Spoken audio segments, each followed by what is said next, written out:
বিসমিল্লাহির রহমানির রহিম। সবাইকে শুভেচ্ছা, আসসালামু আলাইকুম।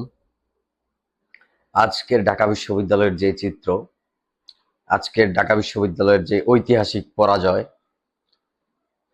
ঐতিহাসিক পরাজয়ের মধ্য দিয়ে ঢাকা বিশ্ববিদ্যালয় আজকে সারা পৃথিবীর মানুষের মন থেকে, সারা দেশের মানুষের মন থেকে যে অসাম্প্রদায়িক যে চেতনা লালন করত ঢাকা বিশ্ববিদ্যালয়, যে ভাবধারা ছিল, সেই ভাবধারার কবর হয়ে গেল। সেই ভাবধারার কবর রচিত করলো এই ঢাকা বিশ্ববিদ্যালয়।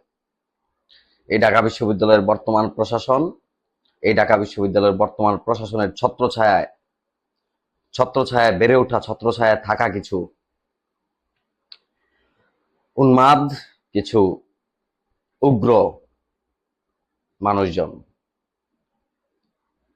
গতকালকে যে ঘটনা দেখলাম, ঢাকা বিশ্ববিদ্যালয়ের একজন নারী শিক্ষার্থীকে হেনস্থা করা হলো। এই হেনস্থা করার বিনিময়ে যে হেনস্থাকারী ঢাকা বিশ্ববিদ্যালয়ের একজন কর্মচারী, তাকে আজকে কোর্ট থেকে জামিন দিল এবং তাকে ছাত্র জনতা অথবা তৌহিদি জনতা একের পর এক ফুলের মালা গলায় দিয়ে, হাতে কোরআন শরীফ, পবিত্র কোরআন শরীফ হাতে দিয়ে তাকে মিডিয়ার সামনে উপস্থিত করলো। সে মিডিয়াতে কথা বলল। এটা লজ্জা, ঢাকা বিশ্ববিদ্যালয়ের জন্য লজ্জা, ঐতিহাসিক লজ্জা।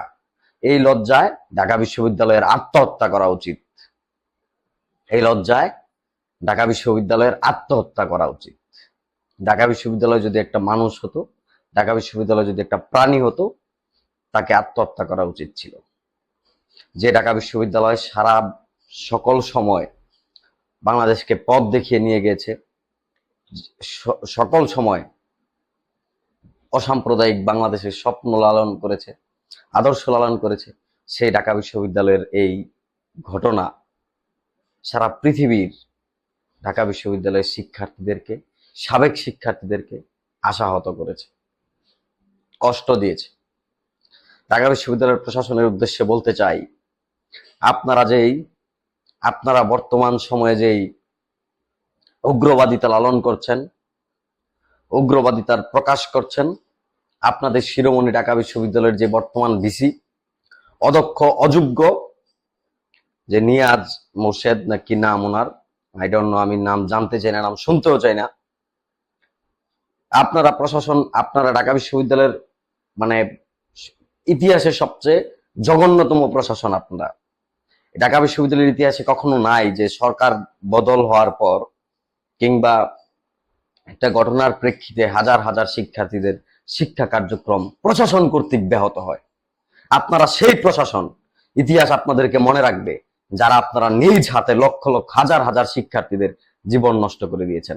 আপনারা সেই প্রশাসন, যেই প্রশাসন আপনারা ঢাকা বিশ্ববিদ্যালয়ের একজন নারী হেনস্থাকারীকে আশ্রয় প্রশ্রয় দিয়ে আপনারা লালন পালন করতেছেন।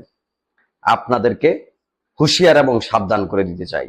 ঢাকা বিশ্ববিদ্যালয়ে কোনো সময়ই ছাড় দেয় না। ঢাকা বিশ্ববিদ্যালয় কখনো ছাড় দেয় না। আপনাদেরকে ইতিহাসের আস্থা করে নিক্ষেপ করা হবে। এই বিশ্ববিদ্যালয়ের প্রাঙ্গণ থেকে, এই বিশ্ববিদ্যালয়ের সবুজ চত্বর থেকে আপনাদেরকে আস্থা করে নিক্ষেপ করা হবে। আপনারা হুঁশিয়ার এবং সাবধান হয়ে যান। আপনাদের সময় খুবই খুবই সন্নিকটে, আপনাদের সময় এসে গেছে। ঢাকা বিশ্ববিদ্যালয়ের শিক্ষার্থীরা জেগে উঠবে, ঢাকা বিশ্ববিদ্যালয়ের সচেতন শিক্ষার্থীরা জেগে উঠবে। তারা অসাম্প্রদায়িক বাংলাদেশ গড়ার প্রত্যয় আবারও জেগে উঠবে। তারা অসাম্প্রদায়িক চেতনা লালন করে, তারা ঢাকা বিশ্ববিদ্যালয়কে এভাবে ধ্বংস হতে দিবে না। আমি ঢাকা বিশ্ববিদ্যালয়ের সকল শিক্ষার্থীদের কাছে বিনীত স্বরে অনুরোধ করছি, আপনাদের সামনে, আপনাদের হাতের উপর, আপনাদের সামনে এই বিশ্ববিদ্যালয়কে, এই বাংলাদেশকে যে বিশ্ববিদ্যালয় জন্ম দিল, সে বিশ্ববিদ্যালয়কে আপনারা এভাবে ধ্বংস হতে দিয়েন না, এভাবে ধ্বংস হতে দিয়েন না। আপনাদের অনেক সাবেক, অনেক হাজার হাজার অনুরাগীরা কষ্টে জর্জরিত হয়ে যাচ্ছে আপনাদের ঢাকা বিশ্ববিদ্যালয়ের বর্তমানে এই পরিস্থিতি দেখে।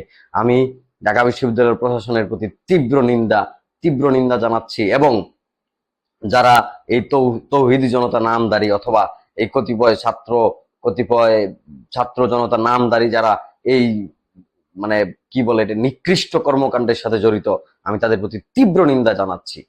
ধন্যবাদ সবাইকে। জয় বাংলা, জয় বঙ্গবন্ধু।